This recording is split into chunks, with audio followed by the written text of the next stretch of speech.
Here's my little problem going on right now. RPMs are up and it's in neutral, and the only time this thing goes down if I take the throttle and just twist it forward a little bit and it goes to normal. Anybody got any ideas?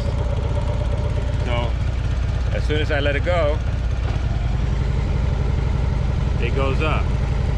I tried restarting the bike, nothing happens.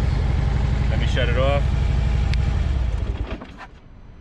Okay, everything is off now. I'm gonna turn it off. Okay. Start it back up. Hit the start.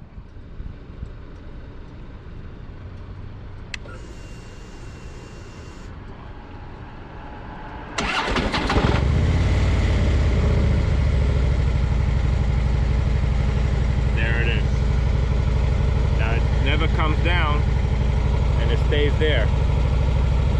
I don't know what's going on.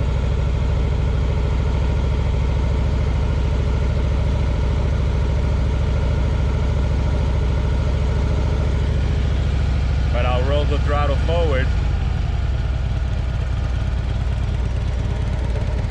and now it goes back to normal RPMs. Don't know what's going on. Now I'm gonna have to bring it into Harley-Davidson, find out what the problem is. Just got my bike back. I only had it for a couple of weeks before now I got another damn problem.